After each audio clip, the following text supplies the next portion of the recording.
1 Samuel 14வது அதிகாரம் 27ஆம் வசனத்திலே நாம் பார்க்கிறோம். அங்கு யோனத்தான் வழிநடந்து வருகிற சமயத்திலே தேன்கூட்டை பார்க்கிறான். அதில் தன்னுடைய கையில் இருந்த அந்த கோலை கொண்டு அதை குத்தி அதை வாயிலை போட்ட உடனே அவருடைய கண்கள் என்ன செய்ததா? தெளிந்தது அப்படின்னு சொல்லி அங்கே எழுதப்பட்டிருக்கு. நீங்கள் கூட தாராளமாக பார்க்கலாம். 1 சாமுவேல் 14வது அதிகாரம் 27ஆம் வசனத்தில் பார்க்குறோம்.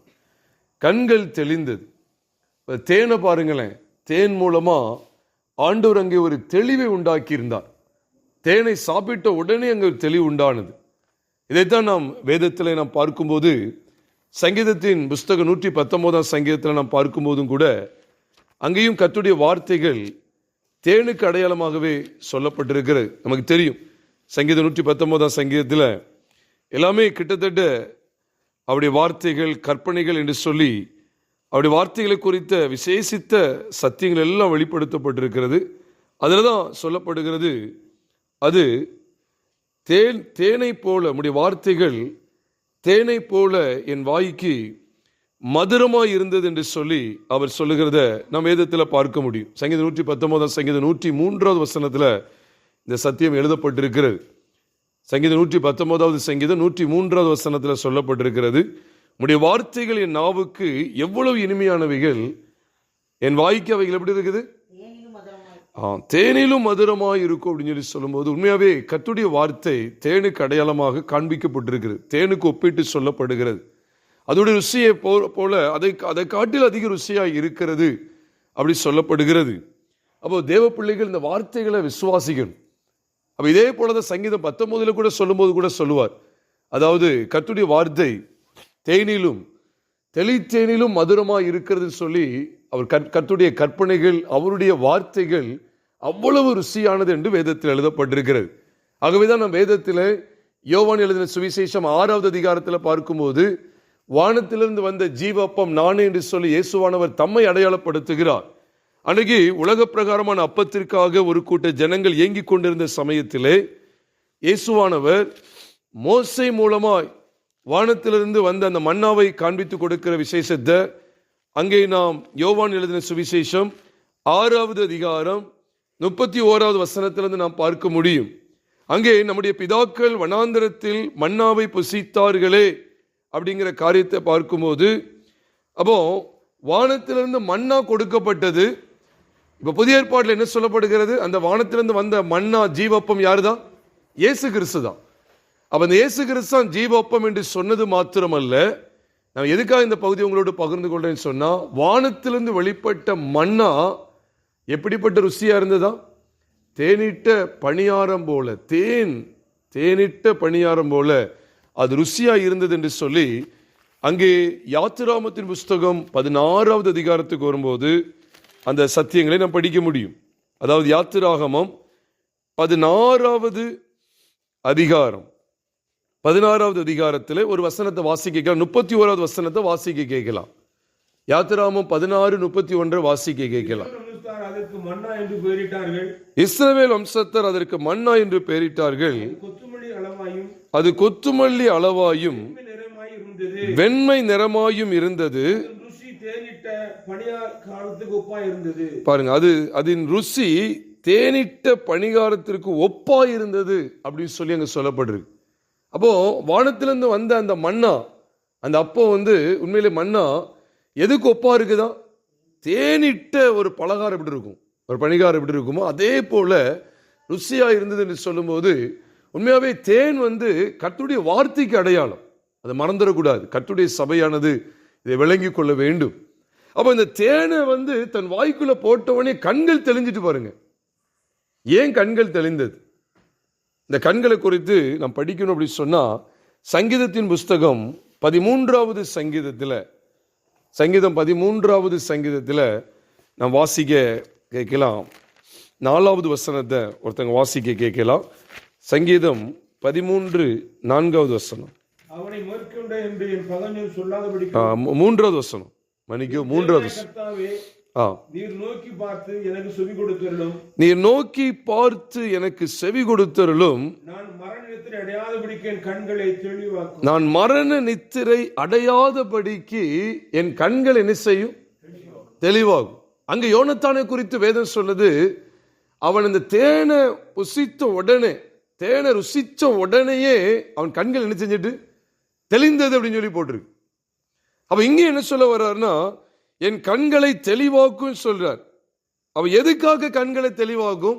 நான் மரண நித்திரை அடையாதபடிக்கு அப்படின்னு சொல்லி சொல்றார். இந்த மரண நித்திரை அப்படின்னு சொல்லும் போது, நித்திரை பொதுவா இரவு நேரத்தில் எல்லாருக்கும் ஏற்படக்கூடிய ஒன்று. இரவு நேரத்தில் இப்ப பகல்ல கூட நிறைய பேர் நினைச்சாங்க தூங்குறாங்க, இரவுல ஏற்படக்கூடிய ஒன்று. ஆனா இங்க ஏன் மரண நித்திரைன்னு சொல்லப்பட்டிருக்கு? மரண நித்திரைக்கும் இந்த கண்கள் தெளிவாறதுக்குள்ள காரியம் என்னன்னு சொல்லி அரசி ஆராய்ந்து பார்ப்போமே. ஆனால் உண்மையாவே பிரியமானவர்களே, இந்த வார்த்தை இல்லை அப்படின்னா நம்ம நிச்சயமாகவே மரண நித்திரை அடைந்து விடுவோம். அதைத்தான் இங்கு வெளிப்படுத்துகிறார். ஏன்னா அதுக்கு முந்தின இதுல சங்கீதக்காரனாகிய தாவீதுடைய அனுபவம் எப்படி இருந்துச்சு அப்படின்னு சொன்னா, அவர் ரொம்ப நாளா அவர் என்ன செய்யறாருன்னா ஆண்டவர் நோக்கி கூப்பிடுறார். அதான் முதல் 2 வசனங்கள்ல பார்க்கும்போது எது வரைக்கும் சொல்லி கிட்டத்தட்ட 4 முறை கிட்ட சொல்றார். அப்படின்னா என்ன அர்த்தம்? எது வரைக்கும் உம்மை நோக்கி கூப்பிடுவேன், அதான் சொல்ற, எது வரைக்கும் என்னை மறைந்திருப்பீர், எது வரைக்கும் உடைய முகத்தை எனக்கு மறைப்பீர், எது வரைக்கும் என் ஆத்மாவில் பாருங்க, என் இருதயத்தில் சஞ்சலத்தை நித்தம் வைத்து எது வரைக்கும் என் ஆத்மாவில் ஆலோசனை பண்ணி கொண்டிருப்பேன், எது வரைக்கும் என் சத்துரு என் மேல் தன்னை உயர்த்துவான். இதெல்லாம் சொல்லிட்டு எது வரைக்கும் கேட்டவர் அதுக்கப்புறம் என்ன சொல்ல தெரியுமா? நீரை நோக்கி பார்த்து எனக்கு செவி கொடுத்தவர்களும் நான் மரண நித்திரை அடையாதபடிக்கு என் கண்களை என்ன செய்யும்? தெளிவாகும். இதுல ஒரு ஆவிக்குறி வெளிச்சம் உண்டு. கண்கள் தெளிவாகிறதுக்கு அதுக்கும் நான் மரண நித்திரை அடையாதபடிக்கும் என்ன சம்பந்தம் அப்படிங்கிறத நம்ம யோசிப்போம். என்ன சம்பந்தம் அப்படின்னு சொல்லி யோசிப்போம். பிரியமானவர்களே, இங்க என்ன சொல்ல வர்றாருன்னா, நான் மரண நித்திரை அடையக்கூடாதுன்னா என் கண்கள் என்ன செய்யணும்? தெளிவா இருக்கணும். இந்த கண்ணை குறித்து ஏன் இங்க எழுதப்பட்டிருக்கு? அங்க யோனத்தான் வாய்க்குள்ள போட்டோன்னா கண்ணு தெளிஞ்சிட்டு, அப்ப தேன் உள்ள வந்துச்சுன்னா கண்கள் என்ன செய்யுது? தெளிவாகுது. உண்மையாவே சொல்லட்டுமா, அந்த தேன் கர்த்தருடைய வார்த்தைக்கு அடையாளமா இருக்கு. அதுதான் முதல்ல உங்களோடு கூட நான் பகிர்ந்து கொண்டேன். அப்போ அந்த வார்த்தை எந்தெந்த மனுஷிக்குள்ளே கடந்து வருகிறதோ அவர்கள் நிச்சயமாகவே மரண நித்திரைக்கு தப்புவிக்கப்படுவார்கள்.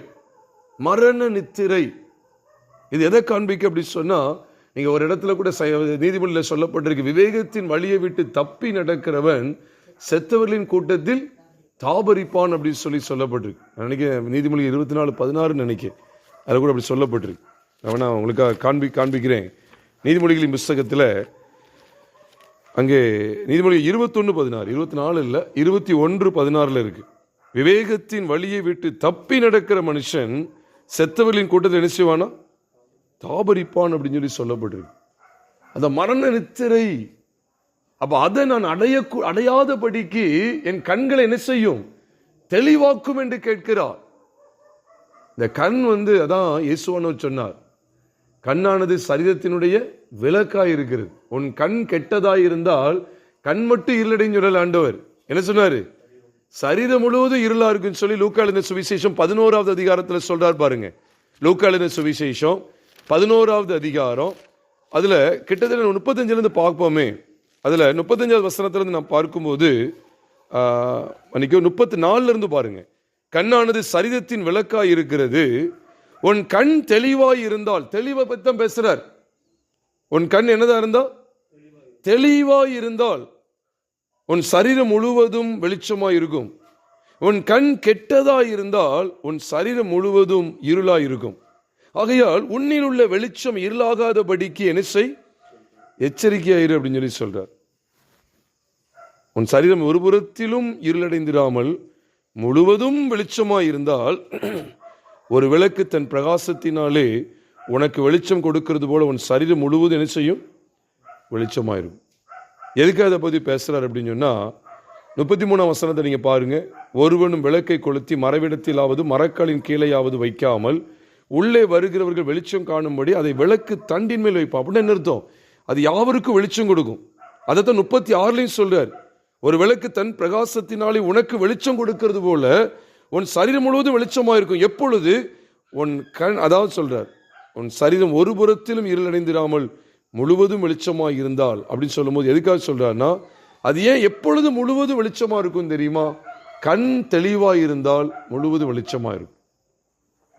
என்னையா நீங்கள் கண்ணை குறித்து பேசுறீங்க அப்படின்னு சொன்னால், ஆண்டவர் ஏசாயாட்ட பேசும்போது முதல் துவக்கத்தில் பேசும்போதே ஆண்டவர் தமது ஜனமாகிய இஸ்ரவேலுக்கு தீர்க்க தரிசனமாய் வார்த்தைகளை அறிவிக்கும்படிக்கு, அவருடைய பாவங்களை உணர்த்தி காட்டும்படிக்கு அவரோடு பேசுகிற காரியங்களை நீங்கள் நான் பார்க்க முடியும். அதை கூட ஏசாயா 6வது அதிகாரம் 9வது வசனத்திலிருந்து வாசிங்களேன்.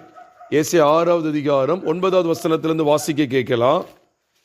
ஏசாயா 6வது அதிகாரம் 9வது வசனத்திலிருந்து வாசிங்க. அப்பொழுது அவர், நீ போய் இந்த ஜனங்களை நோக்கி, நீங்கள் காதார கேட்டும் உணராமலும் கண்ணார கண்டும் அறியாமலும் இருங்கள் என்று சொல். இந்த ஜனங்கள் தங்கள் கண்களினால் காணாமலும் தங்கள்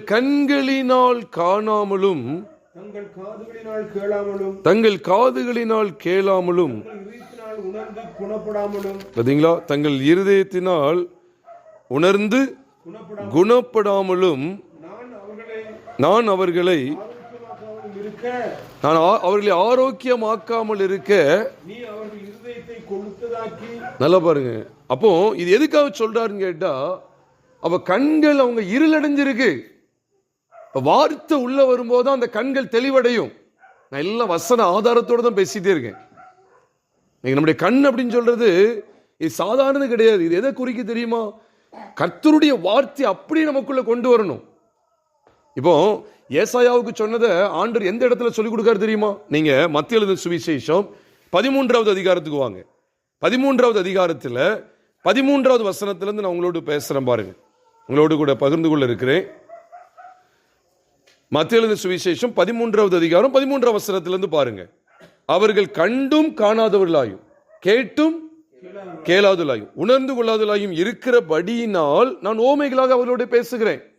அப்ப அதுக்கு மேல அவர் சொன்னதையும் அதுக்கப்புறம் சொல்ல போறதையும் கவனிச்சு பார்த்தீங்கன்னா, விதைக்கிறவனை பற்றி ஓமையை குறித்து சொல்றார். உண்மையா இல்லையா?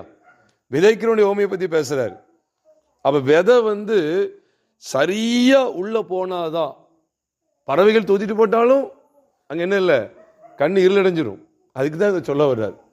இந்த கண்ணை திறக்கிறதுக்காக தான் விசேஷமா. அதுக்காக பாருங்க.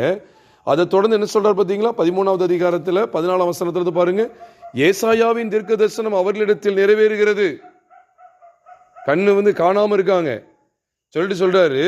அதாவது காதார கேட்டும் உணராது இருக்கிறார்கள், உணராது இருப்பீர்கள், கண்ணார கண்டும் அறியாது இருப்பீர்கள் சொல்றாரு பாருங்க. இந்த ஜனங்கள் கண்களினால் காணாமலும் காதுகளினால் கேளாமலும் இருதயத்தினால் உணர்ந்து மனம் திரும்பாமலும் நான் அவர்களை ஆரோக்கியமாக்காமலும் இருக்கும்படியாக அவர்கள் இருதயம் கொளுத்திருக்கிறது. காதால் மந்தமாய் கேட்டு தங்கள் கண்களை மூடிக்கொண்டால் என்பது, உங்கள் கண்கள் காண்கிறதுனாலும் உங்கள் காதுகள் கேட்கிறதுனாலும் அவைகள் பாக்கியம் உள்ளவைகள். எவ்வளவு அழகா சொல்றாரு பார்த்தீங்களா? அடுத்து 17 அதான் சொல்றார். சொல்லிட்டு பாருங்க, அழகா சொல்றார். சொல்லிட்டு 18ஆம் வசனத்தில் சொல்றார், ஆகையால் விதைக்கிறவனை பற்றிய ஓமையை. பார்த்தீங்களா? அப்ப கண்கள் தெளிவாகணும், காதுகள் தெளிவாகணும். அதுக்கு தான் சொல்லிக் கொடுக்கிறாரு. அப்ப விதைக்கிறவனை பற்றிய ஓமை எதுக்கு தான் சொல்லிக் கொடுக்கிறாரு? ஆமா, இந்த கண்கள் திறக்கப்படணும். விதைக்கிறதுல என்ன விசேஷம் இருக்கு? விதை என்னதான்? தேவனுடைய வசனம். அதான் சொன்னேன். இந்த தேன் உள்ள வந்துச்சுன்னா கண்கள் என்ன செஞ்சிடும்? தெளிவடைஞ்சிடும். கண்கள் தெளிவு இல்லைன்னா என்ன அர்த்தம் தெரியுமா? பார்வை குறைபாடுன்னு அர்த்தம். கண்கள் தெளிவு இல்லைன்னா, கெட்டதா இருக்குன்னா பார்வை குறைபாடு. அப்ப இந்த ஒரு விஷயத்துல தான் சரீரம் முழுவதும் வெளிச்சமா இருக்குமா இருளா இருக்குமா அப்படிங்கிறது என்ன செய்யப்படுகிறது? தீர்மானிக்கப்படுகிறது. நீங்க ஏதோ கண்ணு ஒண்ணு மட்டும் தானே கெட்டுதா போகும், மூக்கு சரியா இருக்கும், கால் சரியா இருக்கும் நினைச்சிடாதீங்க. இது அதுக்காக சொல்லப்பட்டதில்லை. கேட்கிறதுக்கு காதுள்ளவன் கேட்க கடவன். அப்ப ஏன் விதைக்கிறவனை பற்றிய இடத்துல கண் காணாம இருக்கிறாங்கன்னு சொல்லி, ஆகையினால் தான் நான் விதைக்கிறவனை பற்றி ஓமே உங்களுக்கு சொல்லுகிறேன் கேளுங்கன்னு சொல்லி கொடுக்கிறாரு. அப்ப அதோடைய அர்த்தம் என்ன? விதை தேவனுடைய வசனம். அது 4 இடங்கள்ல விதைக்கப்பட்டது. அது என்ன எதை குறிக்க தெரியுமா? 4 விதமான கூட்ட ஜனங்கள் இருக்கிறாங்க. ஒரு கூட்டம் என்ன செய்து வேத வசனமாகிய கிறிஸ்துவை சரியா ஏற்றுக்கொள்ளுகிறது. இன்னும் மற்ற 3 கூட்டம் என்ன செய்ய தெரியுமா? கேட்டும் உணர்வில்லாம இருந்து என்னத்தையோ ஏசப்பா பத்தி சொல்றாங்க அப்படின்னு நினைக்காங்க. வேத வசனம் யார் தெரியுமா? கிறிஸ்து. அதை சரிவர நம்ம அறிந்து கொள்ளணும். இதை நம்ம அடிக்கடி தியானிக்கக்கூடிய வசனம் கூட யோவான் எழுதின சுவிசேஷம் பார்க்காம சொல்லிடுவோம். யோவான் 1:1 என்ன சொல்லுது? ஆதியிலே வார்த்தை இருந்தது. அந்த வார்த்தை தேவனிடத்தில் இருந்தது. அந்த வார்த்தை தேவனாய் இருந்தது. அப்ப அந்த வார்த்தை அப்படியே தேவனாய் இருந்ததோட இருக்கல. அது அதே யோவான் 1:14 சொல்லப்பட்டிருக்கு. அந்த வார்த்தை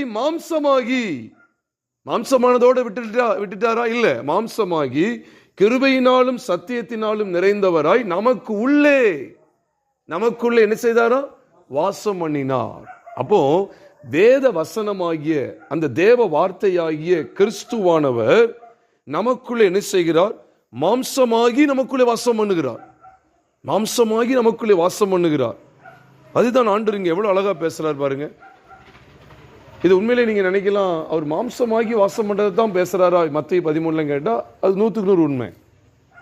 பொதுவா விதை என்ன தெரியுமா? விதை அது நிலத்தில் விழுற விதை இங்க சிலது 50, 30, 60, 100 பலன் கொடுக்குன்றீங்களா? நம்ம சாதாரண படிச்சு போயிருந்தோம். ஒரு விதை மண்ணில் விழுந்த விதைய இந்த பாட்னி படிக்கிறவங்ககிட்ட கேட்ட சொல்லுவாங்க, பயாலஜி படிக்கிறவங்ககிட்ட கேட்ட சொல்லுவாங்க, ஒரு விதை உள்ள விழுந்த உடனே மண்ணுக்குள்ள போது பார்த்தீங்களா, மண்ணுக்குள்ள பதிச்சு வைக்க பார்த்தீங்களா, அது விழுந்த உடனே எல்லாம் மரமாயிராது, செடியாயிராது. உள்ள போனது என்ன செய்யும் தெரியுமா? உள்ள இருக்கிற ஈரப்பதம் இருக்கு பார்த்தீங்களா, தண்ணி வேற ஊற்றிடுவாங்க அப்படிதானே, அந்த ஈரப்பதத்தை அந்த விதை உள்வாங்கும். உள்வாங்கினோடனே என்ன ஆகும்?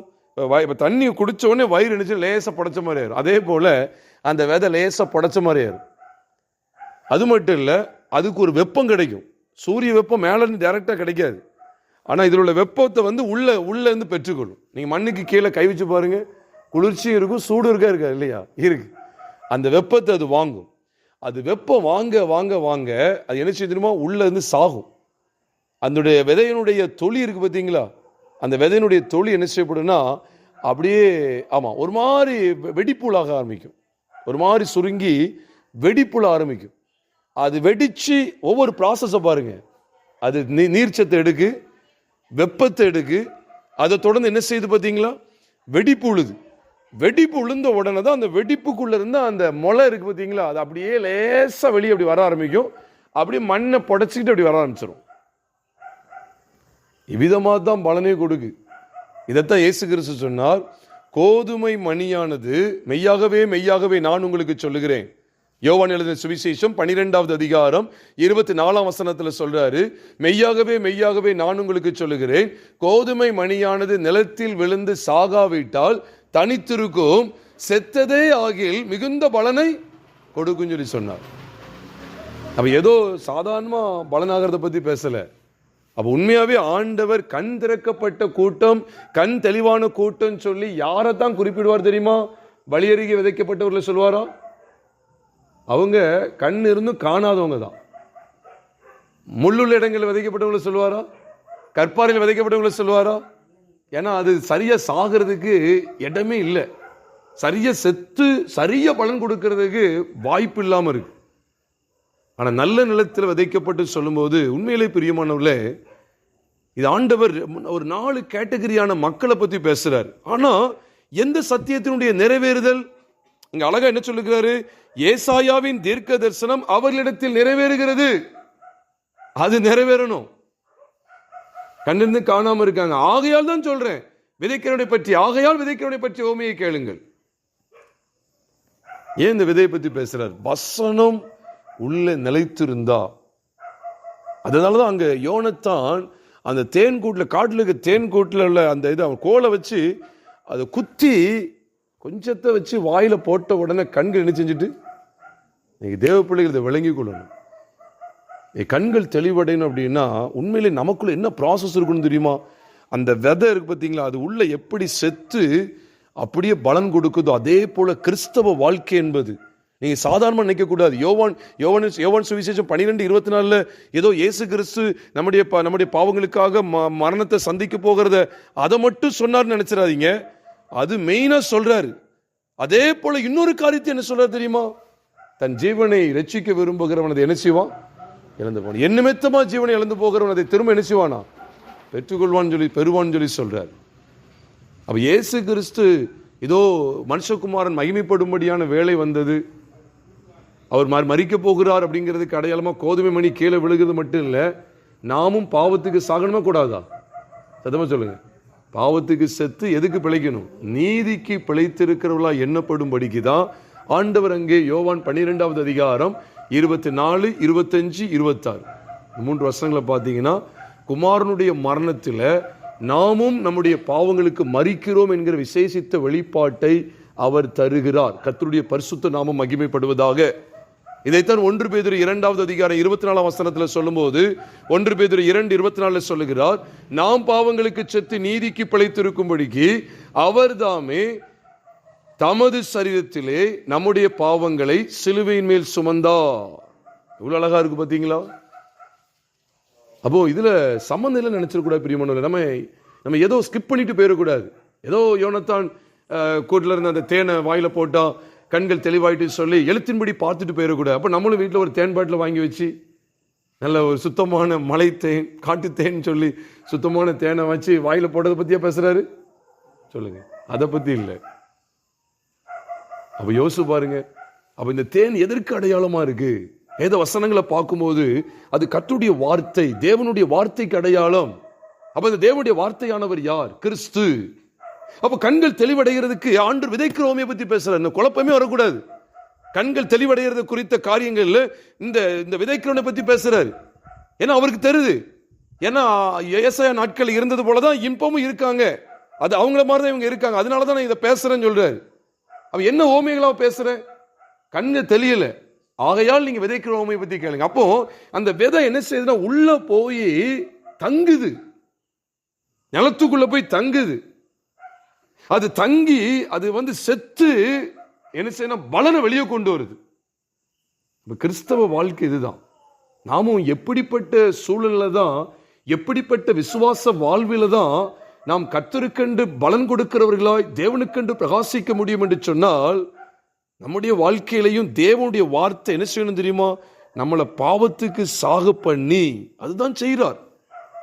கிறிஸ்துவை தேவன் பாருங்க, கிறிஸ்துவை தேவன் அப்போஸ்தலனாகிய பவுலுக்குள்ளே வெளிப்படுத்த சித்தமாய் இருக்கும்போது எவ்விதமான வெளிச்சத்தை அவர் பெற்றுக்கொண்டார் என்றால், கிறிஸ்துவுடனே கூட சிலுவையில் அறையப்பட்டேன். அப்ப என்ன சொல்றாருன்னா, நானும் என்ன செய்யப்படுறேன்? அந்த மரணத்துக்கு உட்படுகிறேன். என்னுடைய பழைய மனுஷன் அவரோடு கூட மரிக்கிறான்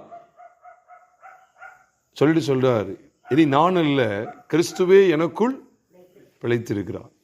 இப்ப இது பலனா இல்லையா? இது பலனா இல்லையா? கோதுமணி மடிந்து இப்ப அடுத்து பலன் இருக்கா இல்லையா? மரித்த கிறிஸ்து உயிர் தெழுந்ததன் மூலமா பலன் இருக்கா இல்லையா? அவர் மரித்து அப்படியே போயிருந்தா, உயிர் தெல்லாம இருந்திருந்தா பலன் உண்டாகுமா? சத்தமா சொல்லுங்க, உண்டாகாது. அவர் மரித்து 3ஆம் நாள் உயிரோடு எழுந்ததுனால இன்னைக்கும் எத்தனையோ ஜனங்கள் எழுப்பப்பட்டு கொண்டே இருக்கிறார்கள். அப்ப இன்னைக்கு நமக்கு என்ன ஒரு ஆசீர்வாதம் அப்படின்னு சொன்னா, மரித்த கிறிஸ்துவினால மாத்திரம் இல்லை, அவர் மரித்து 3ஆம் நாள் உயிரோடு அடக்கம் பண்ணப்பட்டு 3ஆம் நாள் உயிரோடு எழுந்ததுனால இன்றைக்கும் நாம் பிழைத்திருக்கிறோம். அனுதினமும் பிழைத்திருக்கிறோம். அனுதினமும் அந்த பலனை அனுபவிக்கிறோம். அனுதினமும் நம்முடைய கண்கள் தெளிவாயிருக்கிறது. அதனாலதான் ஆண்டவர் பாருங்க, ஏசாயா நாட்கள் இருந்தது போல இந்த ஜனங்கள் அன்னைக்கும் அப்படி இருந்ததுனாலதான் ஆண்டவர் எந்த ஓமையை சொல்ல வேண்டிய அவசியம் ஏற்பட்டது? சத்தமா சொல்லுங்க, எந்த ஓமையை சொல்ல வேண்டிய அவசியம் ஏற்பட்டது? விதைக்கிறவனை பற்றி ஓமையை சொல்ல வேண்டியது அவசியம் ஏற்பட்டது. மறக்கக்கூடாது. அப்ப அந்த விதை என்ன செய்யுது அப்படிங்கறத நான் படிக்க வேண்டியது இருக்கு. சும்மா விதை மேல கடந்ததுன்னா எது தூட்டி போயிடும்? எது தூட்டி போகுது? என்ன தூட்டி போகுது போட்டிருக்கு? பறவைகள் அதை எடுத்துட்டு போயிருது. சும்மா அப்படி ஏனோ தானமா விதைக்கப்பட்ட விதையும் என்ன செஞ்சிருதுன்னா, சரிவர ஜீவி இல்லாத இடத்துல விதைக்கப்பட்டதும் சரி. அப்படின்னு என்ன அர்த்தம்? வசனத்தை சும்மா ஏனோ தானமா கேட்டு அது உள்ள போய் சாகிறதுக்கு சரி இடம் கொடுக்காம ஏதோ இருந்தாங்க அப்படின்னா, அதுவும் கொஞ்ச நாள்ல பலன் இல்லாம போயிருது. முச்செடி முள்ளுள்ள இடங்கள்ல விதைக்கப்பட்டது போல, கற்பாறை நிலத்தில் விதைக்கப்பட்டது போல போயிருது. நல்ல நிலத்தில் விதைக்கப்பட்டு, ஏன் அது நல்ல நிலம் சொன்னார் தெரியுமா? அது முழுவதும் சாகிறதுக்கு, அது செத்து நல்லா வேர் பிடிக்கிறதுக்கு அங்க தரமான இடம் இருக்கு. அப்படிப்பட்ட இடம் நமக்கு உண்டா? அப்படிப்பட்டவர்கள் தான் நல்ல நிலத்தில் விதைக்கப்பட்டவர்கள்.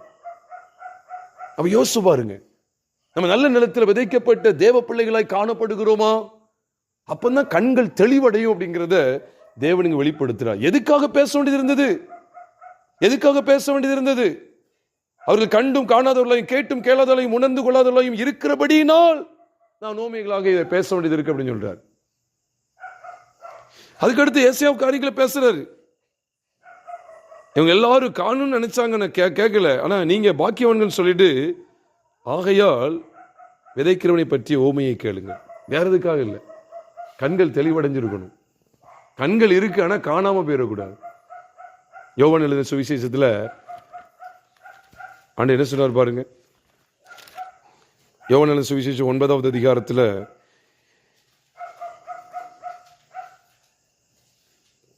கடைசி 2 வசனங்களை வாசிக்கும் போது, அவருடனே கூட இருந்த பரிசேயரில் சிலர் இவைகளை கேட்ட பொழுது, நாங்களும் குருடரோ என்றார்கள்.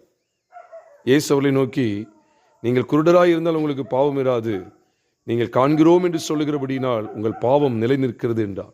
அவங்க ஆக்சுவலா என்னதுன்னா, பரிசேயர் வேதபாரர் அன்னைக்கு உண்மையிலே குருடர்கள் தான், அதில் எந்த சந்தேகமும் கிடையாது. ஆனா அவங்க என்ன சொல்லிட்டு இருக்காங்க, எங்களுக்கு இந்த சத்தியெல்லாம் தேவையில்லை, நாங்க பார்த்துக்கிட்டு தான் இருக்கோம் அப்படின்னு சொல்லிட்டு இருக்காங்க. அதனாலதான் அவர் சொன்னார், இவன் பாவத்திலே செத்துருவோன்னு சொல்றாரு. அப்ப என்னன்னா, இவங்க இதை ஏற்றுக்கொள்ளல. ஆனா இவங்க கண்கள் இன்னும் திறக்கப்படல, ஆனா பார்த்துக்கிட்டு இருக்கோம் சொல்றாங்க. கண்கள் தெளிவா தான் இருக்குன்னு சொல்றாங்க. அத கண்கள் இருந்தும் காணாமல். கண்கள்ல என்ன என்ன பார்வை நினைக்கீங்க? இப்ப நான் இந்த டியூப்லைட்டை பார்க்கறேன், நீங்களும் டியூப்லைட்டை பார்க்கீங்க, அந்த பார்வையா? நான் இங்க ஒரு பாட்டு புக்கை பார்க்கறேன், அதே மாதிரி அந்த பார்வையா? இங்க ஒரு போர்வை இருக்கு, அதை நான் அந்த பார்க்குறேன், அதே பார்வையா? நீங்களும் பார்க்க, நானும் பார்க்குறேன். அன்னைக்கு பரிசேயன் பார்த்த மாதிரி நம்மளும் பார்க்க தான் செய்யறோம். அந்த பார்வை இல்லை. இது எந்த பார்வை? ஆவிக்குரிய பார்வை, ஆவிக்குரிய வெளிச்சம். மிக பிரியமானவர்களே, நம்ம ஏதோ சர்ச்சுக்கு போறோம், ஆவிக்குரிய கூட்டங்களுக்கு போறோம்னு சொல்லிட்டு வேத வசனத்தை அறியாமல் இருக்கக்கூடாது. எப்பொழுதுதான் கண்கள் தெளிவடையுங்கிற வெளிச்சத்தை தேவன் வெளிப்படுத்துறாருன்னா, அந்த விதை நல்ல ஆழமா போய் நல்ல செத்து மடிந்து பலனை கொண்டு வருது. நீங்க சயின்ஸ்ல படிச்சாலும் சரிதான், ஒரு விதை உள்ள போய் செத்து அது உடைக்கப்படுது பார்த்தீங்களா? உடைஞ்சி தண்ணியை குடிச்சு, தண்ணியை உள்வாங்கி வெப்பத்தினால வெடிச்சு வெடிப்பு உண்டாகி அதுக்குள்ளதான் பலனே பார்க்க முடியும். அதே போலதான் இயேசுவானவர் சொன்னார், கோதுமை மணியானது நிலத்தில் விழுந்து சாகாவிட்டால் தனித்து இருக்கும், செத்ததை ஆகில் மிகுந்த பலனை கொடுக்கும் சொல்லி ஆண்டவர் சொன்னார். அப்ப நம்முடைய வாழ்க்கை எப்படி இருக்கணும் தெரியுமா? கிறிஸ்து குமாரனாகிய இயேசு கிறிஸ்துவோடு கூட பாவத்துக்கு நான் மரித்து விட்டேன், என்னுடைய பழைய மனுஷன் கிறிஸ்துவோடு கூட சிலுவையில் அறையப்பட்டு விட்டான், இனி பிழைத்திருக்கிறது நான் அல்ல. யார் தான் பிழைச்சிருக்கிறா? சத்தமா சொல்லுங்க. கிறிஸ்துவே எனக்குள் பிழைத்திருக்கிறார். அதுதான் இந்த கோதுமை மணியை குறித்த விசேஷித்த சத்தியம். அதுதான் இந்த விதையை விதைக்கிறவனை பற்றிய விசேஷித்த சத்தியம். அவ கிறிஸ்துவானவர் எனக்குள்ளே ரிசீவ் பண்ணப்படுகிறார். அந்த விதைக்கப்பட்ட விதை யாருங்க? விதைக்கப்பட்ட விதை எதுக்கு அடையாளமா சொல்லப்பட்டிருக்கு? எதுக்கு அடையாளமா சொல்லப்பட்டிருக்கு? வசனம். அது தேவனுடைய வசனம், தேவனுடைய வார்த்தையானவர். அப்ப அவர் நமக்குள்ளே என்ன செய்ய வேண்டியது இருக்குன்னா, இவ்விதமான பலனை கொண்டு வரணும். அப்படின்னா அவர் எனக்குள்ளாக எப்படிப்பட்டவரை வெளிப்படுத்தப்பட வேண்டும்? அவர் எனக்காக மரித்து, அவர் எனக்காக உடைக்கப்பட்டு நொறுக்கப்பட்டு, அந்த விதை அப்படி சதைக்கப்படும், சாகும். அந்த விதை என்ன செய்யும் தெரியுமா? செத்தாதான பலனு, அது சாகும். செத்து அப்படியே வெளியே வருது பார்த்தீங்களா? இதைத்தான் அங்க சொல்றார் அப்போஸ்தலனாகிய பவுல் 1 கொரிந்தியர் 15வது அதிகாரத்துல. நீங்க விசேஷமா எதிலிருந்து வாசிக்கணும் தெரியுமா? விசேஷமா 35வது வசனத்திலிருந்து நீங்க வாசிங்கன்னா, புத்தியினனே நீ விதைக்கிற விதை செத்தால் ஒழிய உயிர்ப்பிக்க மாட்டாதே. நீ பாருங்க, எல்லா வசனத்தோட தான் உங்களோட பகிர்ந்து கொள்றேன். 1 கொரிந்தியர் 15வது அதிகாரம் 35 ஒரு கேள்வி கேட்கிறான். மரித்தோர் எப்படி எழுந்திருப்பார்கள், எப்படிப்பட்ட சரீரத்தோடு வருவார்கள் என்று ஒருவன் சொல்வானாகில், அதுக்கு என்னதான் சொல்லி கொடுக்காரு தெரியுமா? விதைக்கிற விதையை தான் பத்தி பேசுறாரு. அது பலன் கொடுக்கறத பத்தி தான் பேசுறாரு. புத்தியினனே யாரை பத்தி சொல்றாரு? கொரிந்தி சபையை பத்தி தான் சொல்ற. அப்படி யாராவது இருந்தீங்கன்னா நீ புத்தி இல்லாதவன் சொல்றார், முட்டாள் அப்படிங்கிறது போலதான். புத்தியினனே நீ விதைக்கிற விதை செத்தால் ஒழிய உயிர்க்க மாட்டாதே. நீ விதைக்கிற போது இனி உண்டாகும் மேனியை விதைக்கல. எதை விதைக்கிற? கோதுமை அல்லது மற்றொரு தானியத்தினுடைய வெறும் விதையையே விதைக்கிறாய். வெறும் விதையை தான் விதைக்கிறோம். ஆனா மேனி அது நிறைய வருது, அப்படிதானே? அப்போ இதே போலதான் இது எதுக்காக காண்பிக்கப்படுது தெரியுமா? வேற ஒண்ணும் இல்லை, கர்த்தராகிய இயேசு கிறிஸ்துவின் மரணம், அடக்கம் மற்றும் உயிர்த்தெழுதல். இதுக்கு அடையாளமா பரிசுத்தவான்களும் உயிர் தெழுவார்களா மாட்டாங்களா? அதுக்கு தான் அடையாளமா இதெல்லாம் காமிச்சுக்கிட்டே வர்றாரு. அப்ப அன்னைக்கு கொரிந்தி சபைக்குள்ள ஒரு நூதனமான உபதேசம் இருந்தது. நல்ல கவனிங்க, நூதனமான உபதேசம் இருந்தது. என்னன்னா, அதனாலதான் கொரிந்தி சபை பல விஷயங்கள்ல கண் இருந்து காணாமலே இருந்துட்டாங்க. என்ன நூதனமான உபதேசம் அப்படின்னு கேட்டா, உயிர் தெழுதெல்லாம் கிடையாது அப்படின்னு சொல்லி. எப்படி கலாத்திய சபைக்குள்ள ஒரு நூதனமான உபதேசம், விருத்த சேதனங்கிற ஒரு நூதனமான உபதேசம் இருந்ததோ, அதே போல கொரிந்து சபைக்குள்ள என்ன உபதேசம் தெரியுமா? உயிர்த்தெழுதல் கிடையாது. சதுசேயருடைய உபதேசம் அதுதான். உயிர்த்தெழுதல் இல்லை என்று சாதிக்கிற சதுசேயர் என்று சொல்லி மார்க் எழுதின சுவிசேஷம் 12வது அதிகாரம் 18வது வசனத்துல வாசிக்கிறோம். மார்க் 12:18 தெளிவா இருக்கு. உயிர்த்தெழுதல் இல்லை என்று சாதிக்கிற சதுசேயர் அவரிடத்தில் வந்து, யாருதான் உயிர்த்தெழுதல் இல்லைன்னு சொல்லி சாதிக்கிறாங்களா? சத்தமா சொல்லுங்க. சதுசேயர். சதுசேயருடைய ஒரு மாறுபாடான போதனை இங்க கொரிந்து சபைக்கு இருந்துச்சு. அப்ப அதனாலதான் அவர் சொல்றாரு, விதைக்கிற விதை அது செத்தால் ஒழிய என்ன செய்யாது? அப்போ கிறிஸ்து மரிக்காம உயிர்த்தெழ முடியாது. அப்ப அவர் விதைக்கிறவனை பற்றி ஓமையை நம்ம சும்மா அப்ப விவசாயிக்காக சொல்லி கொடுத்தாரு. ஃபார்மர், ஹஸ்பண்ட்ரி வேலை செய்யற, ஹஸ்பண்ட்ரினா அந்த ஒரு விவசாயம் செய்யக்கூடிய அந்த ஹஸ்பண்ட்மேன் சொல்லப்படுற ஒரு விவசாயி செய்யக்கூடிய அந்த வேலைக்காக சொல்லி கொடுத்தாரு. சொல்லுங்க. அப்படின்னா விதையை வச்சு சொல்லிட்டு பலனை பார்த்துக்க அப்படின்னு சொல்லிட்டு போயிருப்பாரு. விதைக்கு அர்த்தம் கொடுக்கிறார் தேவ வசனம். அப்ப அது நமக்குள்ள என்ன செய்யணும் தெரியுமா? இன்னைக்கு வசனத்தை சும்மா படிச்சுட்டு போயிருந்தாங்க. இல்ல, இந்த வசனம் என்ன சொல்ல தெரியுமா? நாம் பாவத்துக்கு செத்து நீதிக்கு பிழைத்திருக்கும்படிக்கு அவர் என்ன செஞ்சிருக்கிறார்? நம்முடைய பாவங்களுக்காக மரித்து அவர் 3ஆம் நாள் உயிரோடு எழுந்தார். இந்த சத்தியத்தை நம்ம சரிவர அறியாதனாலதான், இந்த சத்தியங்களை சரியான விதத்தில் விசுவாசிக்காதபடியினால்தான் இன்னும் தாராளமாய் மனப்பூர்வமாய் நாடகத்தையும் சினிமாவையும் பார்த்து கொண்டிருக்கிறோம். இன்னும் மாம்சீக எண்ணங்களும் மாம்சீக செயல்பாடுகளும் ஏராளமாய் புறப்பட்டு வந்து கொண்டே இருக்கிறது. ஏனென்றால் நமக்கு இந்த சத்தியத்தை குறித்த வெளிச்சம் இல்லை. விதைக்கிற விதை. அப்போ இங்க எதுக்கு இங்க விதைக்கிற விதையும் அது உயிர்ப்பிக்கிற காரியத்தை குறித்து பேசும்போது, பலன் தருகிற காரியத்தை குறித்து, மேனியை குறித்து அடுத்தடுத்து பேசிக்கிட்டே இருக்கார். மேனியை குறித்து பேசிக்கிட்டே இருக்கிறார். எல்லாம் இருக்கு, தெளிவா இருக்கு. இதெல்லாம் சொல்லிட்டு 42ஆம் வசனத்துல சொல்றார். 1 கொரிந்தியர் 15வது அதிகாரம் 35 36 பேசிக்கிட்டு 42ஆம் வசனத்துல சொல்றாரு, மரித்தோரின் உயிர்த்தெழுதலும் அப்படியே இருக்கும். அழிவுள்ளதாய் விதைக்கப்படும், அழிவில்லாததாய். அப்படி என்ன சொல்ல வர்றாரு? இதே 42 படிக்கீங்கல்ல, நீங்க 22 படிங்க. ஆதாமுக்குள் எல்லாரும் மரிக்கிறது போல கிறிஸ்துவுக்குள் எல்லாரும் என்ன செய்யப்படுவாங்க? அப்ப அழிவுள்ளது என்னது? ஆதாம். அழிவில்லாதது எது? கிறிஸ்து. அப்ப கிறிஸ்து, அப்போ இயேசுவானவர் நமக்காக மரிச்சார். அப்ப அழிவுள்ளதுன்னு சொல்றீங்களா? ஆமா, அந்த சாயல் அழிவுள்ள சாயல். கிறிஸ்து உயிர்த்தெழுதலின் சாயல் அழிவில்லாத சாயல். எதுக்கு அந்த சாயல் அழிவுள்ள சாயல் சொல்றேன்னா, கிறிஸ்துவை தேவன் எவ்விதமா இந்த உலகத்துக்கு அனுப்பினார் தெரியுமா? பைபிள்ல தெளிவா இருக்கு. ரோமர் 8வது அதிகாரம் 3ஆம் வசனத்துல, எப்படி எனில் மாம்சத்தினாலே பலவீனமாயிருந்த நியாயப்பிரமாணம் செய்யக்கூடாததை தேவனே செய்யும்படிக்கு தம்முடைய குமாரனை பாவ மாம்சத்தின் சாயலாகவும் பாவத்தை போக்கும் வழியாகவும் அனுப்பி மாம்சத்திலே பாவத்தை ஆக்கினைக்குள்ளாக தீர்த்தார் என்று வேதத்தில் எழுதப்பட்டிருக்கிறது. எந்த சாயலாகத்தான் அவர் அடக்கம் பண்ணப்படுறார் தெரியுமா? அடிக்கப்பட்டு இரத்த சிந்தி மரித்து அடக்கம் பண்ணப்படுறார் தெரியுமா? பாவ மாம்சத்தின் சாயலாகவும் பாவத்தை போக்கும் வழியாகவும். சரி, எழும்பும் போது அப்படியே தான் எழும்புறாரா? அதுக்கு தான் இங்க விளக்கம் கொடுக்க. ஆதாமுக்குள் எல்லாரும் மரிக்கிறது போல கிறிஸ்துவுக்குள் எல்லாரும் உயிர்ப்பிக்கப்படுவார்கள். மரிக்கும் போது ஆதாமின் சாயல் உள்ள போகுது, எழுந்திருக்கும் போது ஆதாமின் சாயலா வருது. நான் இன்னைக்கு ஆதாமின் சாயல் தான் வந்துட்டு இருக்கு. அதே போல கோபம், எரிச்சல், பொறாமை, பெருமை உலகத்துக்கு ஒத்த வேஷம் தரிக்கிறது. உலகத்தின் இச்சைகளிலும் ஆடம்பரங்களிலும் ஆசாபாசங்களிலும் சிக்குண்டு கரைபட்ட வாழ்க்கையை தொடர்ந்து தழுவி கொண்டிருப்பது, இதெல்லாம் ஆதாமின் சாயல், பாவ மாம்சத்தின் சாயல். அப்ப நம்ம பேச்சுக்கு தான் சொல்றோம். அவர் பந்து பிலாத்துவின் காலத்தில் பாடுபட்டு சிலுவையில் அறையுண்டு மரித்து அடக்கம் பண்ணப்பட்டு பாதாளத்தில் இறங்கினார். வேத வாக்கியங்களின்படி 3ஆம் நாளில் மரித்தோரிலிருந்து எழுந்தருளினார். பரமண்டலத்துக்கு ஏறி சர்வ வல்லமுள்ள பிதாவுடைய வலது பரிசு வீட்டு. இதெல்லாம் இப்ப நம்ம சொல்றோமே ஒழிய உண்மையிலேயே அவர் நமக்காக மரிச்சிட்டாருன்னு வச்சுக்கோங்களேன். என்ன அர்த்தம் தெரியுமா? இனி நம்முடைய வாழ்க்கையில பாவ மாம்சத்தின் சாயல் காணப்படக்கூடாது. ஐயா, பாவ சரீரத்துல தானே வாழ்ந்துட்டு இருக்கோம். ஆமா, ஆனா அது வெளிப்படக்கூடாது. அது சிலுவையில் அறைந்தவாறு ஜீவிக்க வேண்டும்.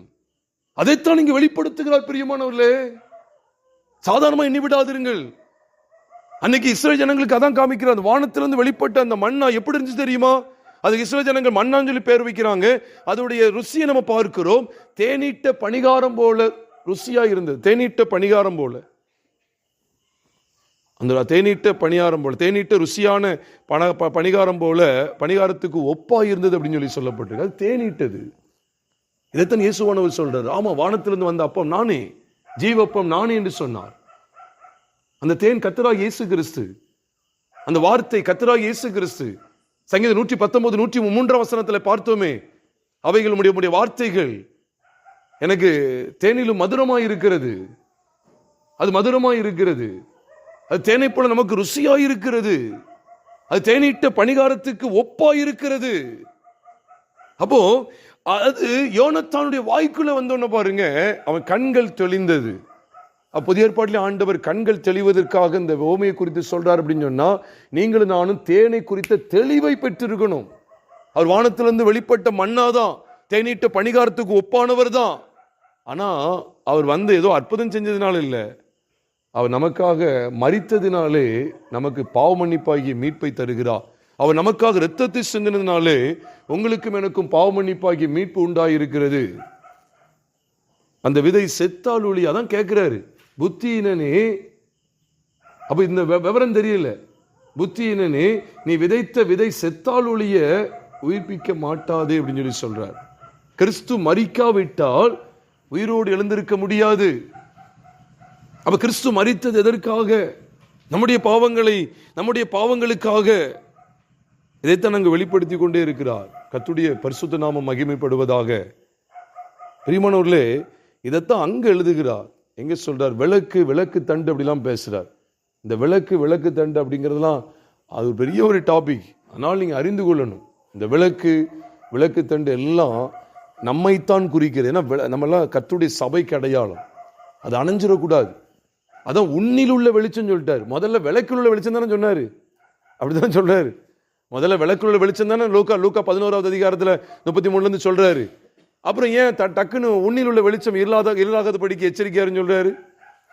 புரியுதா உங்களுக்கு? அந்த விளக்கு கர்த்தருடைய சபையை குறிக்கும். ஏனென்றால் எல்லாத்துக்கும் நான் வசன ஆதாரம் சொல்றேன். வெளிப்படுத்தல் 1வது அதிகாரம் 20ஆம் வசனத்துல சொல்லப்பட்டிருக்கு, நீ கண்ட 7 குத்து விளக்குகளும் 7 சபைகளாம். இந்த விளக்கு சபைக்கு அடையாளமா இருக்கு. அதனாலதான் பழைய ஏற்பாட்டில இருந்து அந்த குத்து விளக்கை நீங்க கவனிப்பீர்கள் என்றால், அந்த குத்து விளக்கு எப்பொழுதும் எரிந்து கொண்டிருக்கும்படி அதுக்கு இடித்து பிழிந்த தெளிவான ஒளிவு எண்ணெயை அதற்கு கொண்டு வருவாயாக என்று சொல்லி ஆண்டவர் பேசுகிறதை லேவியராமத்தின் புஸ்தகம் 24வது அதிகாரம் முதல் 2 வசனங்கள்ல வாசிக்கிறோம். எதுக்காக இதை உங்களோடு பகிர்ந்து கொள்ளுன்னு சொன்னா, அன்னைக்கு அந்த விளக்குக்கு வலது பக்கம் ஒரு 3 தண்டுகளும் இடது பக்கம் ஒரு 3 தண்டுகளும் நடுவில் ஒரு தண்டும் இருக்கும். மொத்தம் எத்தனை தண்டு இருக்கு? 7 தண்டுகள். 7ங்கிறது பூரணத்தை குறிக்குது. இதெல்லாம் மகிமையான சத்தியங்கள். குத்து விளக்கு ஒரு நாள் 2 நாளைக்கு இல்லை. எப்படி போட்டிருக்கு? எப்பொழுதும் எரிந்து கொண்டிருக்கும் போட்டிருக்கா போடலையா? லேவியராமத்தின் புஸ்தகம் 24வது அதிகாரம் முதல் 2 வசனங்களை பார்க்கும்போது கர்த்தர் மோசேயை நோக்கி என்ன சொன்னாராம்? லேவியராமம் 24வது அதிகாரத்திலே எவ்வளவு அழகா வாசிக்கிறோம் பாருங்க. முதல் 2 வசனங்களை பார்க்கும்போது, பெண்ணும் கர்த்தர் மோசேயை நோக்கி குத்து விளக்கு எப்பொழுதும் எரிந்து கொண்டிருக்கும்படி. வார்த்தையை பார்த்தீங்களா? என்னையா குத்து விளக்குன்னு சொல்றீங்க, கண்ணுன்னு சொல்றீங்க? ஆச்சரியப்பட வேண்டாம் பிரியமானவர்களே. எல்லா வேத வசனங்கள். ஆண்டவர் விளக்குன்னு சொல்லிட்டு கண்ணுக்கு போயிட்டாரு. கண்ணு தெளிவா இருந்தா சரீரம் முழுவதும் வெளிச்சமா இருக்கும். உன் கண் கெட்டதா இருந்தா சரீரம் முழுவதும் கெட்டு போயிடும். அப்ப ஏதோ ஒரு பகுதி கண்ணை மட்டும் சொல்றாரு நினைச்சிட்டு கண்ணை மட்டும் காத்துக்கொள்ளலாம், காதுல இஷ்டத்துக்கு எல்லா கட்டுக்கதைகளையும் அசிங்கமான கதைகளையும் கேட்கலாம் அப்படிங்கிற அந்த அர்த்தத்துக்கு போயிடலாமா? கண்ணை மட்டும் காத்துக்கிடணும். கண்ணை மட்டும் காத்துக்கிட்டா முழு சரீரத்தையும் காத்துக்கிட்ட மாதிரி. அதில் வாயில பொய்யா நல்லா பேசலாம்னு சொல்லி வாய்க்கு இடம் கொடுக்க முடியுமா? இல்லை. அப்ப நம்ம இந்த விசேஷத்தை சத்தியத்தை படிக்கணும். விளக்கில் உள்ள வெளிச்சத்தை வச்சுட்டு சொல்றாரு, உன்னில் உள்ள வெளிச்சம் இல்லாதபடிக்கு எச்சரிக்காரு. அப்போ ஒரு விளக்குல இருந்து வெளிச்சம் வர்றது போல கண்ணு சரியா இருந்தா உன் சரீரம் முழுசு வெளிச்சமா இருக்குன்னு சொல்லி கொடுக்குறாரு. அப்போ இது என்ன அர்த்தம் ஆண்டவரே? இது என்ன அர்த்தம்? இப்ப குத்து விளக்கு எப்பொழுது எரிந்து கொண்டு இருக்கணும். அந்த வெளிச்சம் என்னையில இருந்து கொண்டே இருக்கணும். அப்ப சங்கீதக்காரனாகிய தாவீது என்ன கேட்காரு தெரியுமா? தேவன்ட்ட எது வரைக்கும் மறைந்திருப்பீர்.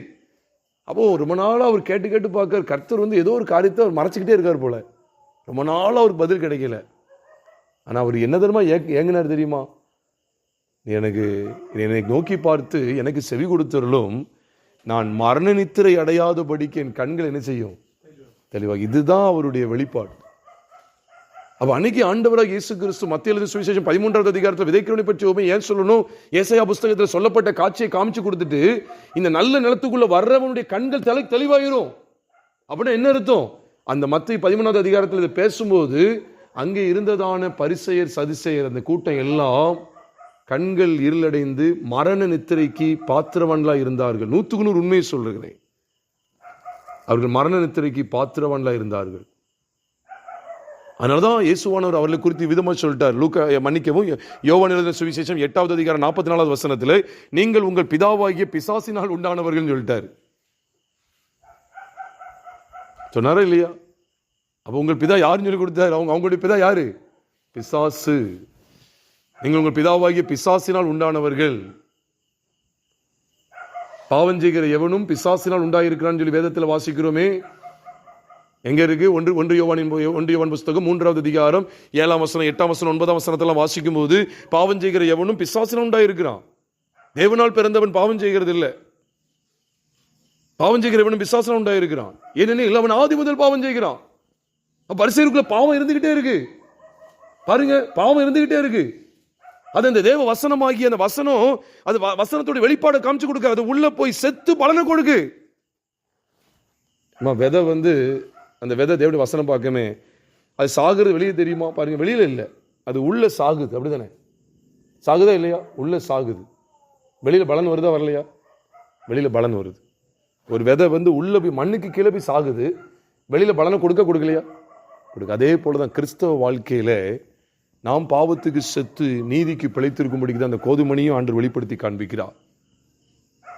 அதான் ஒரு கொழுதி சவி பார்த்து சொல்றார், புத்தியினனே நீ விதைத்த விதை செத்தால் ஒழிய உயிர்ப்பிக்க மாட்டாதே அப்படின்னு சொல்லி சொல்றார். சொன்னது மட்டும் இல்ல, அது எதுக்காக சொல்லப்பட்டது? அப்படியே மரித்தோரின் உயிர்த்தெழுதலில் நடக்கும் சொல்றாரா இல்லையா? அப்படியே மரித்தோரின் உயிர்த்தெழுதலும் நடக்கும். அதை நான் விளங்கிக் கொள்ளணும். இதைத்தான் 1 தெசலோனிக்கே 4:14 சொல்றார், இயேசுவானவர் மரித்து பின்பு எழுந்திருந்தார் என்று விசுவாசிக்கிறோமே, அப்படியே இயேசுவுக்குள் நித்திரை அடைந்தவர்களையும் தேவன் அவரோட கூட கொண்டு வருவார். நாம் மரண நித்திரை அடைஞ்சிடக்கூடாது. அதுக்காக தான் கர்த்தர் எதை எதிர்பார்க்கிறார்னா, கண்கள் தெளிவாகணும். கண்கள் தெளிவாகணுங்கிறது தான் இந்த தேனை குறித்த வெளிப்பாடு. இந்த கண்கள் தெளிவாகணும்னு சொல்லிதான் அந்த தேன் சொல்லப்படுற அந்த மன்னாவுக்கு ஒப்பிட்டு வானத்திலிருந்து வெளிப்பட்ட அப்பமாகிய கிறிஸ்துவுக்கு அடையாளமாய் இதெல்லாம் வெளிப்படுத்தப்படுகிறது. நீங்கள் மரண நித்திரை அடையக்கூடாது அப்படின்னு சொன்னா கண்கள் தெளிவாகணும். இங்க பார்க்கிறோம், நீ மரண நித்திரை அடைஞ்சிடக்கூடாது, உன் கண்கள் தெளிவாகணும்னா இந்த விதைக்கிறவனை பற்றி ஓமையை நீ உள்வாங்கணும் அப்படின்னு சொல்றாரு. எவ்வளவு நேர்த்தியா இருக்கு பார்த்தீங்களா? அறியறீங்களா? படித்திருக்கிற பிள்ளைகள், பெரியவங்க, இது அறியறீங்களா? கண்கள் இருந்தும் காணாம இருக்காங்க அப்படின்னு என்ன அர்த்தம்? தெளிவில்லை, கண்ணில் தெளிவில்லை. கண்ணு திறந்தா இருக்கு, ஆனா என்ன இல்லை, பார்வை இல்லை. அதுக்காக தான் சொல்றாங்க, விதைக்கிறவனை பத்தி பாரு, அது விதைச்சு பலன் வெளிப்படணும், பூரணமா வெளிப்படணும். சும்மா விதைச்சு சும்மா பலன் அந்த ஆளை மூடி போட்டுறக்கூடாது. சிலருக்குலாம் ஒரு வருஷத்துக்கு 40 நாள் மட்டும் இந்த பலன் வரும், அந்த ஆளை மூடி போட்டுருவாங்க. 40 நாளுக்கு அப்புறம் அந்த ஆளை கிடையில போ அப்படின்னு சொல்லி. இது கற்பாறையில் விதைக்கப்பட்ட ஒரு நிலத்துக்கு அடையாளம், முள்ளுள்ள இடத்துக்கு விதைக்கப்பட்டது போல. அப்போ நம்முடைய வாழ்க்கையை நம்ம ஆராய்ந்து பார்க்க வேண்டும் பிரியமானவர்களே. நம்முடைய கண்கள் தெளிவடைய வேண்டும். அப்ப தாவீது சொல்றதை யோசிச்சு பாருங்க, நான் மரண நித்திரை அடையாதபடிக்கு என் கண்களை தெளிவாக்கும், என் கண்களை தெளிவாக்கும் சொன்னதோடு மட்டும் இல்லை, அதுக்காக அவர் நம்பி இருக்கிறாராம். 5ஆம் வசனத்தை 6ஆம் வசனத்தை பார்க்கும்போது 6ஆம் வசனத்துல சொல்லிட்டாரு, கர்த்தர் எனக்கு நன்மை செய்தபடியால் அவரை பாடுவேன். 5ஆம் வசனத்துல சொல்றாரு பாருங்க, சங்கீதம் 13ஆம் சங்கீதம் 5ஆம் வசனத்துல, நான் உம்முடைய கிருபையின் மேல் என்ன செஞ்சிட்டு இருக்கேன்? நம்பிக்கையா இருக்கிறேன். 5ஆம் வசனத்துல சொல்றாரு. 3ஆம் வசனத்துல இதை சொல்லிட்டு 5ஆம் வசனம் சொல்லிட்டாரு, நான் உம்முடைய கிருபையின் மேல் நம்பிக்கையா இருக்கிறேன். எதுக்கு இதை சொல்றாரு தெரியுமா? 3ஆம் வசனத்துல மரண நித்திரை குறித்து பேசுறாரு. 4ஆம் வசனத்துல பகைனனை பத்தி பேசுறாரு. பகைனனை மேற்கொண்ட கூடாது. இப்போ உதாரணத்துக்கு சொல்றேன், நல்லா கவனிங்கண்ணே, எல்லாரும் கொஞ்சம் கவனிங்க. கர்த்தருடைய வருகை நாளில் நம்ம நினைச்சுக்கிட்டு இருப்போம், பரலோகத்துக்கு போக போறேன், ஏசப்பா வந்துட்டாங்க, பரலோகத்துக்கு போக போறேன் நினைக்கும் போது ஞாயிற்று நாளில் ரெண்டு கூட்டத்துக்கு ஆள் சேர்க்க போறாங்க. அப்படித்தானே? ஒரு பக்கம் யார் நின்று கூட்டத்தை சேர்க்க போறா?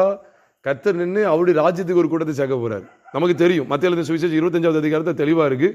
ஒரு எப்படி ஒரு மேய்ப்பன் செம்மறியாடுகளையும் வெள்ளாடுகளையும் வெவ்வேறாக பிரிக்கிறது போல, அப்படின்னா என்ன அர்த்தம்? 2 இடத்துக்கு ஆள் சேர்க்க போறாங்க. 2 இடத்துக்கு ஆள் சேர போகுது, அப்படிதானே? ஒன்று பிதாவினால் ஆஸ்வதிக்கப்பட்டவர்கள், அப்புறம் சபிக்கப்பட்ட ஒரு கூட்டம். ஆசீர்வதிக்கப்பட்ட கூட்டம் பரலோகத்தில் போக போகுது, சபிக்கப்பட்ட கூட்டம் நரகத்துக்கு போக போகுது. நமக்கு தெரியும் மத்திய எழுதின சுவிசேஷம் 25வது அதிகாரத்தில் ஆண்டு 3 சம்பவங்களை காமிக்கிறார். அதுல 3 அப்படிதான் இருக்கு. உண்மையா இல்லையா? 3 இடத்துல அப்படிதான் இருக்கு. முதல் சம்பவத்தில் சொல்றாரு 10 கன்னிகைகள் இருக்காங்க, அதுல 5 பேர் புத்தி உள்ளவங்க, 5 பேர் புத்தி இல்லாதவங்க. அதுல ஒரு கூட்டம் எங்க சேர்க்கப்படுது? மணவாளனோட கூட அந்த மணவரை உள்ள அறைக்குள்ள சேர்க்கப்பட்டுட்டு வீட்டுக்குள்ள உள்ள வந்துட்டாங்க. ஒரு கூட்டம் வீட்டுக்கு வெளியில சேர்க்கப்படுது, வெளியே போயிடுச்சு, அபாத்திரா போயிட்டாங்க. அது தொடர்ந்து அவர் என்ன செய்றாரு? அது தொடர்ந்து இன்னொரு இதையும் சொல்றாரு, செம்மறியாடு வெள்ளாடை குறித்து சொல்றாரு. இது அது மட்டும் இல்லை, இன்னொன்னையும் சொல்லுவார். செம்மறியாடு வெள்ளாடுல செம்மறியாடு அங்கே ஒரு இடத்துக்குலையும் வெள்ளாடு இன்னொரு இடத்துல நிற்க காமிக்கிறார். இன்னொரு இடத்துல இன்னொரு காரியமும் சொல்றாரு. ஊழியக்காரர்கள்ல 2 கூட்டமா பிரிக்கிறார். ஒரு கூட்டம் என்ன செய்யுது?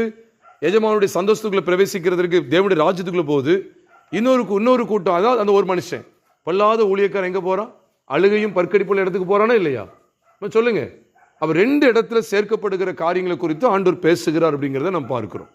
அப்போ நியாய தீர்ப்பு நாளில் ஆண்டவர் வரும்போது நம்ம பரலது போக நினைச்சிட்டு இருக்கோம். அப்போ திடீர்னு பார்த்தா நீ அங்கே போ அப்படின்னு சொல்லி நரகத்தை தள்ளலாம். எப்படி இருக்கும்? எவ்வளோ பயங்கரமா இருக்கும். கஷ்டமா இருக்குமா இருக்காதா?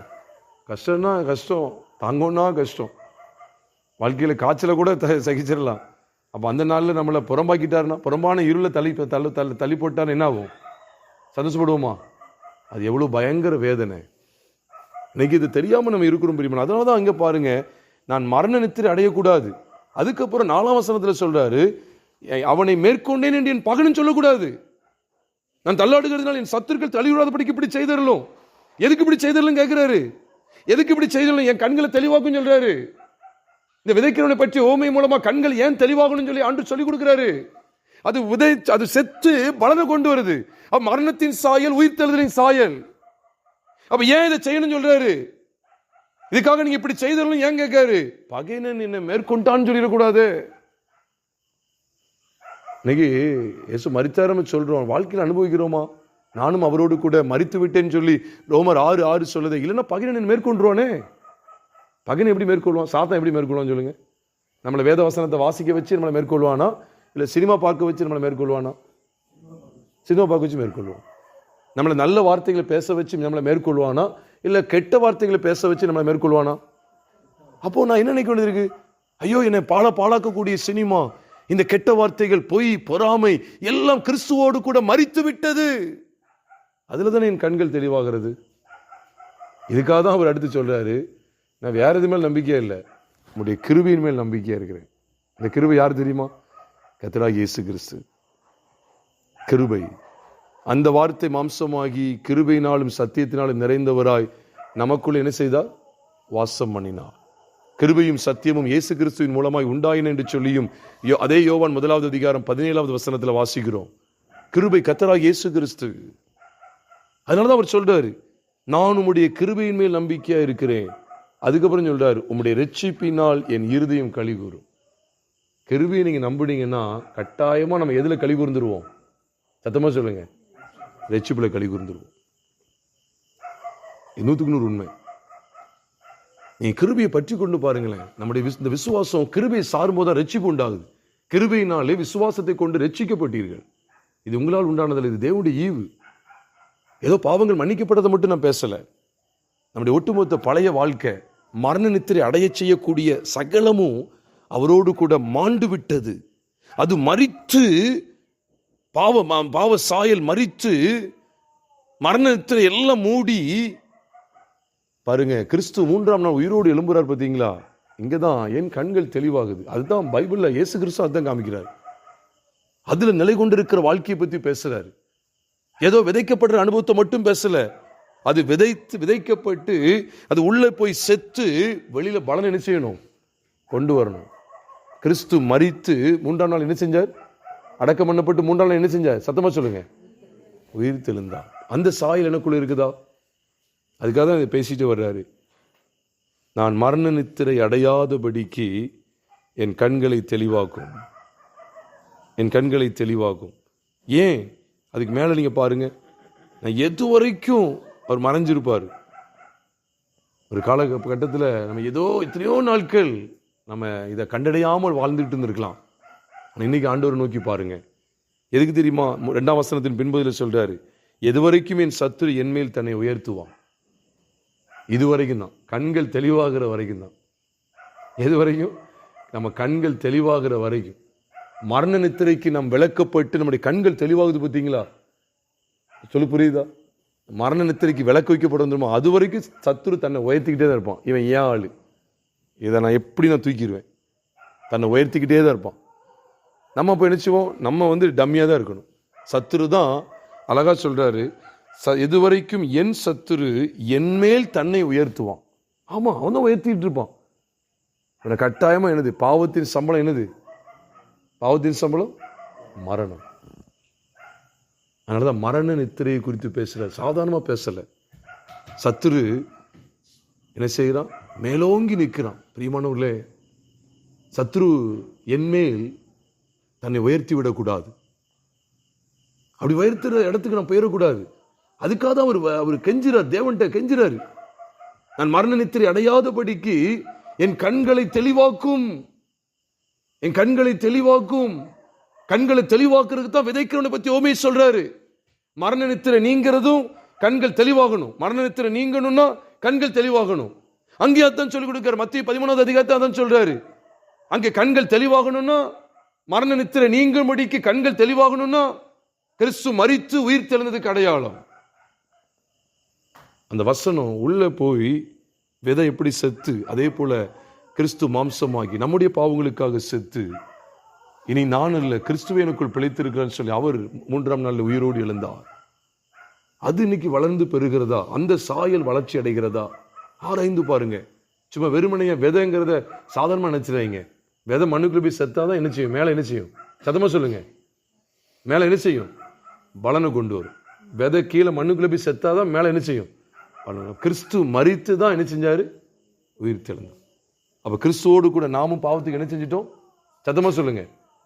மரித்து விட்டோம். இந்த வெளிப்பாட்டில் நம்ம ஜீவிக்கிறோமா? ஆராய்ந்து பாருங்க.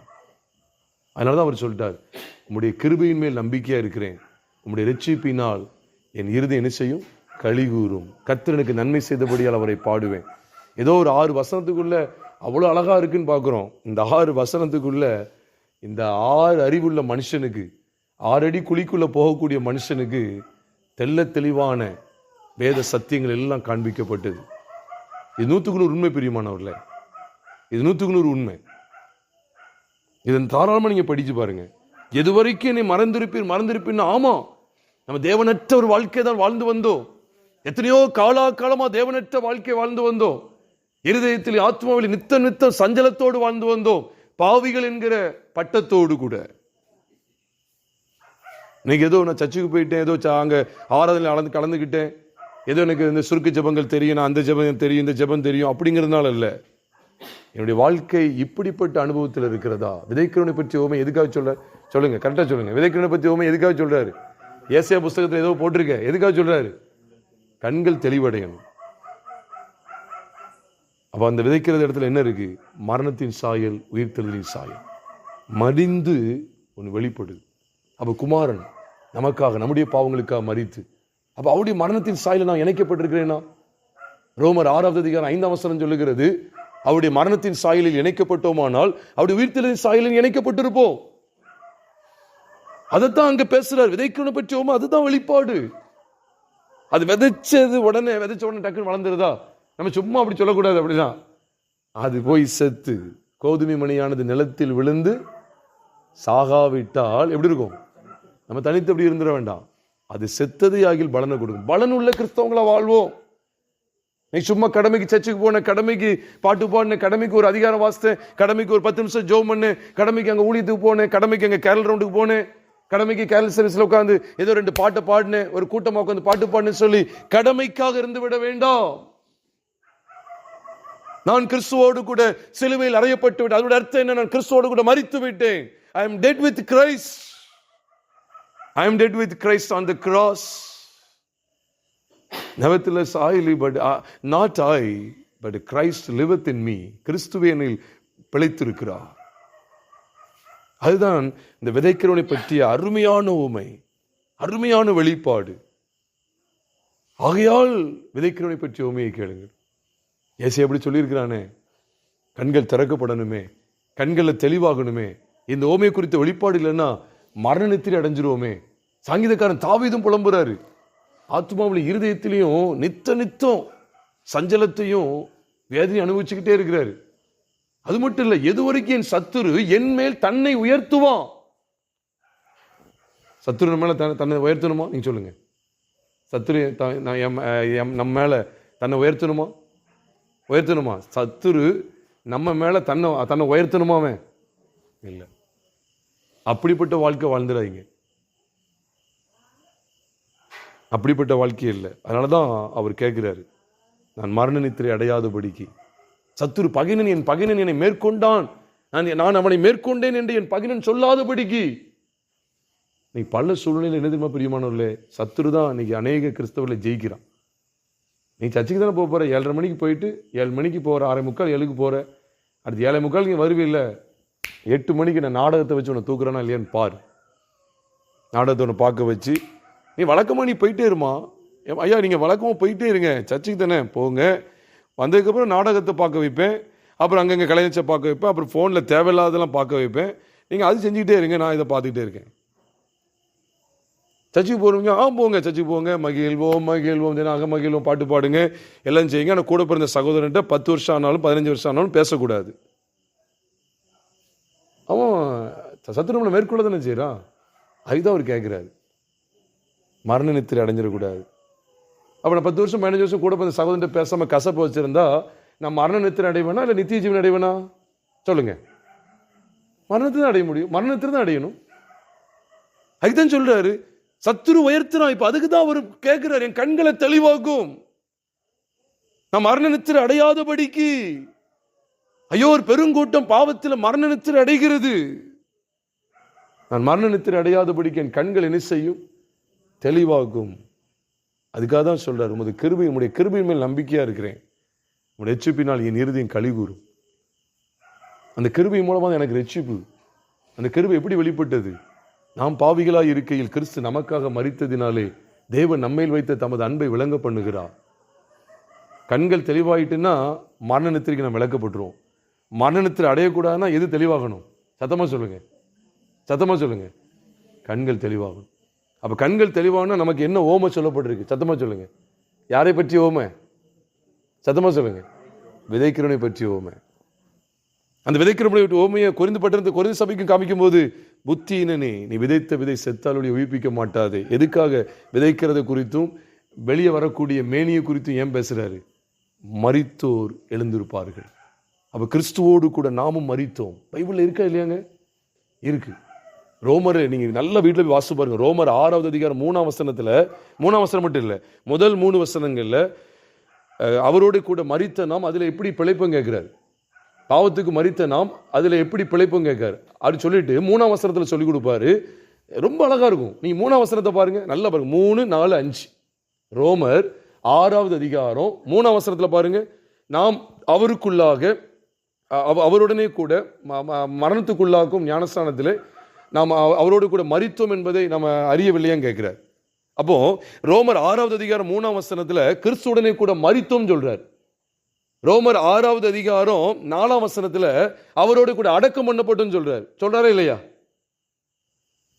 ரோமர் 6வது அதிகாரம் 5ஆம் வசனத்துக்கு வரும்போது உயிர்த்தெழுதலின் சாயலை இணைந்திருப்போம் சொல்றாரு. 4ஆம் வசனத்திலே சொல்லிட்டாரு, மேலும் பிதாவினாலே கிறிஸ்து, பிதாவின் மகிமையினாலே கிறிஸ்து மரித்தோரிலிருந்து எழுப்பப்பட்டது போல நாமும் புதிதான ஜீவன் உள்ளவர்களாய் நடந்து கொள்ளும்படிக்கு அவரோட கூட ஞானஸ்தானத்தினாலே அவரோடு கூட நாம் அடக்கம் பண்ணப்பட்டோம் போட்டிருக்கேன் இல்லையா? அப்ப அவரோடு கூட மரித்தோம் 3ஆம் வசனம் சொல்லுது. 4ஆம் வசனத்தில் அவரோடு கூட அடக்கம் பண்ணப்பட்டு அவரோடு கூட எழுந்தோம் என்று வேதம் சொல்லுது. அப்ப அவரோடு கூட நம்ம மரித்தோம் அப்படின்னு சொல்ற விசுவாசம் வரும்போது அவரோடு கூட நாமும் உயிர்த்தெழுதலின் சாயலை இணைந்திருப்போம் என்று வேதம் சொல்லுது. அப்ப இப்படிப்பட்ட சத்தியங்களுக்குள்ளே நாம் நிலைத்து இருக்கிறோமா? அதுதான் கிறிஸ்தவ வாழ்க்கை. வெறுமனே அவர் மரித்தார், அவர் அடக்கம் பண்ணப்பட்டார், அவர் உயிர்த்தெழுந்தார் என்று நான் விசுவாச அறிக்கை விடுகிறது மட்டும் இல்ல, அதையும் தாண்டி அதிலும் மேன்மையாய் அதை என் வாழ்க்கையில் அனுபவமாக்கி இருக்கிறேனா? அப்படி அனுபவமாக்கி இருந்தா நான் கண்களை நான் பறக்க விட முடியாது. என் கால்களை தீமையான இடங்களுக்கு அலைய விட முடியாது. என் வாயை தாறுமாறான பேச்சுகளுக்கு பயன்படுத்த முடியாது. என் இருதயத்தை பொல்லாத சிந்தனைகளுக்கு என்ன செய்ய முடியாது? உட்படுத்த முடியாது. ஏன்னா நாம் கிறிஸ்துவுடனே கூட என்ன செய்யப்பட்டுட்டோம்? சத்தமா சொல்லுங்க. கிறிஸ்துவுடனே கூட அறையப்பட்டு மரித்து விட்டோம். கிறிஸ்துவுடனே கூட அடக்கம் பண்ணப்பட்டு விட்டோம். கிறிஸ்துவுடனே கூட உயிர் தெழுந்து விட்டோம். இனி நான் அல்ல, கிறிஸ்துவே என்னில் பிழைத்திருக்கிறார் என்று நம்ம எத்தனை பேர் சொல்ல முடியும்? இதுதான் மரண நித்திரை அடையாதபடிக்கு கண்கள் தெளிவாக இருக்கிற உத்தமமான அனுபவம். இந்த அனுபவத்துக்கு நம்ம ஒப்பு கொடுப்போமா? அதுக்கு வேணும் அப்படின்னா, அந்த அனுபவம் நமக்கு வேணும் அப்படின்னா, சங்கீதக்காரன் தாவீதை போல நான் உம்முடைய கிருபையின் மேல் நம்பிக்கையா இருக்கிறேன். அந்த கிருபை என்னங்கிறத பார்த்துட்டோம். அந்த கிருபை என்ன? நம்ம தகுதியே கிடையாது. நம்முடைய பாவங்கள் நமக்கு மன்னிக்கப்பட்டதுக்கு நம்ம கேட்ட விசேஷத்தை தகுதி இருந்துச்சா? ஒரு தகுதியும் இல்லை. அதனாலதான் அவருடைய கிருபையை சார்ந்துருங்க. அவருடைய ரட்சிப்பில் நம்முடைய இருதயம் களி கூறட்டும். அதுக்கப்புறம் சொல்ல ஆரம்பிச்சிருவோம், கர்த்தர் எனக்கு நன்மை செய்தபடியால் அவரை பாடுவேன். எந்த தாவீது சொல்றாரு? பகைஞன் என்னை மேற்கொண்டான் என்று சொல்லாதபடிக்கு. சத்துரு எதுவரைக்கும் என் சத்துரு என்மேல் தன்னை உயர்த்துவான். அப்படி புலம்பிக்கிட்டு இருந்த அந்த தாவீது கடைசியா முடிக்கும் போது எப்படி முடிக்கிறாரு? கர்த்தர் எனக்கு நன்மை செய்தபடியால் பாடுவேன், அவரை பாடுவேன். என்ன நன்மை? காரு வீடு தந்தார், அந்த நன்மையா? நல்ல ஒரு அழகான ஒரு வேலையை தந்தாருங்கிற அந்த நன்மையா? அப்படியே போட்டிருந்தா நீங்க நம்புங்க. இதுல இப்படிதான் இருக்கு. அப்போ மரண நித்திரைகளை யாரெல்லாம் போகணும்? இன்னைக்கு மரண நித்திரை அடையணுமா? இல்லை.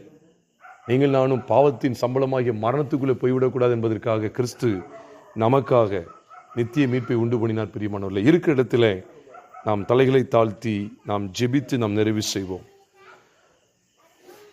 பரிசுத்தமுள்ள எங்கள் பரலோக தேவனே, நீர் எங்களுக்கு கற்றுக் கொடுத்த வெளியேறப்பட்ட சத்தியங்களுக்காய் ஸ்தோத்திரம். ஆண்டவரே, தேனை குறித்த இந்த காரியங்களை நாங்கள் பார்க்கும்போது கண்கள் தெளிவாகிற ஒரு அனுபவத்தை மத்தேயு 13வது அதிகாரத்தில் எங்களுக்கு வெட்ட வெளிச்சமாய் காண்பித்து கொடுக்கிற ஒரு அற்புதமான பகுதிக்காக நன்றி செலுத்துகிறோம். ஆண்டவரே, நீர் எதற்காக விதைக்கிற ஓமையை குறித்து பேச வேண்டும்?